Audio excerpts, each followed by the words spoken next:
नमस्कार, मैं रजनी चौबे और आप देख रहे हैं न्यूज़ 18 का डिजिटल प्लेटफॉर्म। केंद्र सरकार ने हाल ही में जिन वक्फ संशोधन अधिनियम को लागू किया था, उसके कुछ विवादास्पद प्रावधानों पर सुप्रीम कोर्ट ने रोक लगा दी है। सुप्रीम कोर्ट ने कहा है कि वह केंद्रीय वक्फ परिषद अन्य बोर्डों में कोई नियुक्ति नहीं करेगी और वक्फ संपत्तियों पर यथास्थिति बनाए रखेगी, जिसमें वक्फ बाय यूजर भी शामिल है, जो पहले से ही वक्फ अधिनियम 1995 के तहत रजिस्टर या घोषित है। इस मामले में वक्फ कानून के खिलाफ दलीलें देने के लिए कपिल सिब्बल से लेकर अभिषेक मनु सिंघवी तक कई वकीलों ने सीजेआई बेंच के सामने अपनी दलीलें पेश की। सीजेआई संजय खन्ना 13 मई को रिटायर हो रहे हैं और ऐसे में हो सकता है कि वक्फ के इस मामले में कोई फैसला न दे और नया सीजेआई बीआर गवई शपथ लेने के बाद इस मामले को सुनवाई के लिए नई बेंच का गठन करें और फिर ही वक्फ कानून पर कोई फैसला हो पाए। सरकार की तरफ से वक्फ कानून पर दलीलें सॉलिसिटर जनरल तुषार मेहता ने रखी। तुषार मेहता की दलीलों को सीजेआई की बेंच ने माना और अधिनियम के कुछ प्रावधानों पर अंतरिम रोक लगाने से परहेज किया। मुख्य न्यायाधीश संजय खन्ना और न्यायमूर्ति संजय कुमार और केवी विश्वनाथन की पीठ ने केंद्र, राज्यों और सभी वक्फ बोर्डों को 7 दिनों के भीतर 150 से अधिक याचिकाओं पर अपने जवाब दाखिल करने का निर्देश दिया है। सॉलिसिटर जनरल का आश्वासन तब आया जब मुख्य न्यायाधीश ने कहा कि हमने कहा था कि कानून में कुछ सकारात्मक बातें हैं। हमने यह भी कहा है कि पूरी तरह से रोक नहीं लगाई जा सकती। साथ ही हम यह भी नहीं चाहते कि वर्तमान स्थिति में कोई बदलाव हो। मुख्य न्यायाधीश ने वक्फ बाय यूजर प्रावधान और यह शर्त कि किसी को वक्फ बनने के लिए 5 साल तक इस्लाम का पालन करना होगा को रेखांकित किया, लेकिन आगे विस्तार से नहीं बताया। वक्फ कानून पर सुप्रीम कोर्ट में क्या हुआ, आइए समझते हैं 5 पॉइंट्स में। पहला पॉइंट है, सुप्रीम कोर्ट ने याचिकाकर्ताओं से जिन्होंने वक्फ अधिनियम 1995 में किए गए परिवर्तनों की संवैधानिक वैधता को चुनौती दी है और कहा है कि ये मुसलमानों के मौलिक धार्मिक अधिकार का उल्लंघन करते हैं।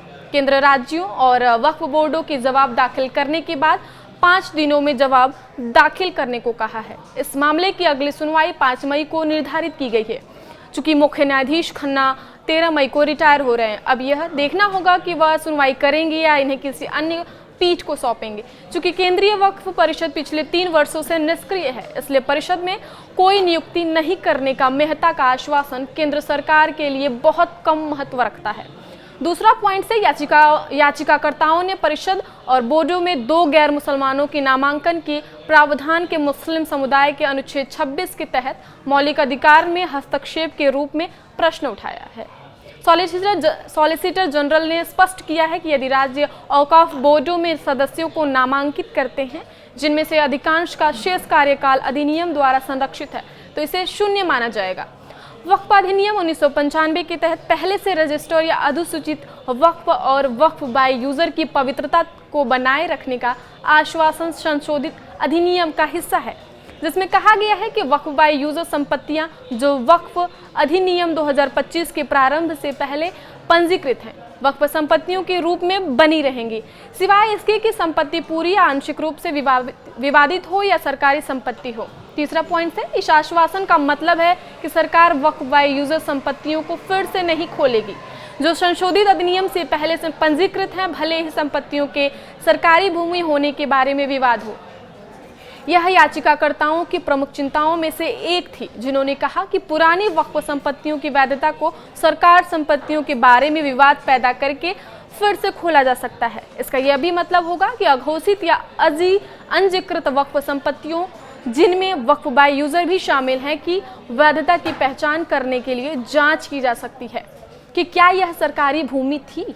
चौथा जो सबसे बड़ा पॉइंट है, सॉलिसिटर जनरल ने कहा कि यदि अदालत अधिनियम के कुछ प्रावधानों पर प्रारंभिक दृष्टिकोण से बिना 1995 के वक्फ अधिनियम के इतिहास, संयुक्त संसदीय समिति के चर्चाओं और इसकी रिपोर्ट के साथ साथ संसद द्वारा संशोधन के पीछे के उद्देश्य का विस्तृत विश्लेषण किए बिना रोक लगाने पर विचार कर रही है, तो यह कठोर होगा। मेहता ने कहा कि सरकार लोगों और संसद के प्रति जवाबदेह है और बताया कि गांव के बाद गांव को वक्फ संपत्ति घोषित कर दिया गया है, जिसके परिणाम स्वरूप हजारों लोग अपनी जमीन खो बैठे। यह सरकार के लिए वक्फ अधिनियम में संशोधन के लिए विधेयक पेश करने का कारण था। उन्होंने कहा, अदालत को अपने निर्णय के परिणामों के प्रति सचेत रहना चाहिए। आखिरी और 5वां पॉइंट, सुप्रीम कोर्ट में सुनवाई के प्रबंधन में कठिनाइयों को देखते हुए जब लगातार नई याचिकाएं आ रही थी, जिसके परिणाम स्वरूप अधिक संख्या में वकीलों की भागीदारी हो रही थी, मुख्य न्यायाधीश खन्ना ने कहा कि याचिकाकर्ताओं को 5 याचिकाओं को प्रमुख याचिकाओं के रूप में चुनना चाहिए और समन्वय के लिए एक नोडल वकील नियुक्त करना चाहिए। बाकी याचिकाओं को या तो आवेदन के रूप में माना जाएगा या निपटाया जाएगा और मामले की सूची किसी व्यक्ति या संगठन के नाम से नहीं होगी, बल्कि वक्फ अधिनियम के रूप में दिखाई जाएगी। उन्होंने सुझाव दिया है ये वक्फ संशोधन अधिनियम 2025 की लड़ाई अब सुप्रीम कोर्ट में है। वक्फ कानून पर स्टे नहीं लगने से सरकार को राहत मिली है। सुप्रीम कोर्ट ने गुरुवार को वक्फ कानून पर तत्काल रोक लगाने से इनकार कर दिया। इससे केंद्र सरकार को जवाब दाखिल करने के लिए 7 दिन का समय मिल गया। हालांकि इस फैसले के पीछे सॉलिसिटर जनरल तुषार मेहता का चतुर दिमाग और सॉलिड दलीलें थीं। तुषार मेहता ने ही दिमाग लगाया और सुप्रीम कोर्ट की सख्ती वाली मंशा को पहले ही भांप लिया। इस तरह सरकार के लिए अंतरिम राहत सुनिश्चित की। वक्फ पर सुप्रीम कोर्ट का स्टैंड होगा, यह बुधवार ही सुनवाई से ही स्पष्ट हो गया था। तभी तुषार मेहता ने ऐसी चाल चली कि जवाब तैयार करने का सरकार को वक्त भी मिल गया।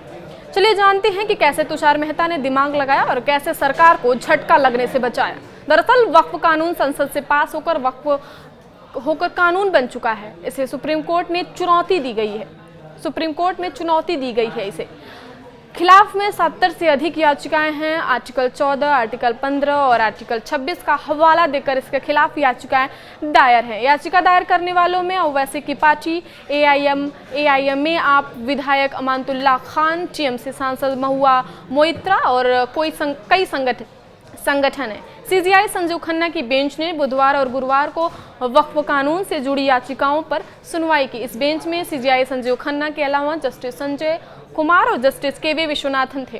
सुनवाई के पहले दिन ही सुप्रीम कोर्ट ने कुछ प्रावधानों, मसल वक्फ बाय यूजर और वक्फ बोर्ड में गैर मुस्लिमों की नियुक्ति पर सवाल उठाए।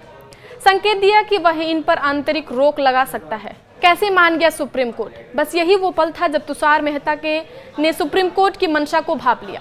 सुप्रीम कोर्ट की मंशा को ध्यान में रखकर ही तुषार मेहता ने अपनी चाल चली और समय की मांग कर दी। मामले की सुनवाई के दौरान जब सीजेआई संजीव खन्ना ने कहा कि अदालत वक्फ बाय यूजर और वक्फ संपत्तियों की डी नोटिफिकेशन पर रोक लगाने पर विचार कर रहा है, तो एसजी तुषार मेहता ने तुरंत कोर्ट से 7 दिन का समय मांग लिया। उन्होंने कहा, माय लॉर्ड, सरकार को अपना पक्ष रखने का मौका दीजिए। 7 दिन में हम प्रारंभिक जवाब दाखिल करेंगे। तुषार मेहता ने भरी अदालत में कहा कि सुप्रीम कोर्ट का कोई भी आदेश देश भर में व्यापक प्रभाव डालेगा, इसलिए बिना सरकार का हलफनामा देखे सख्त कदम नहीं उठाया जाना चाहिए।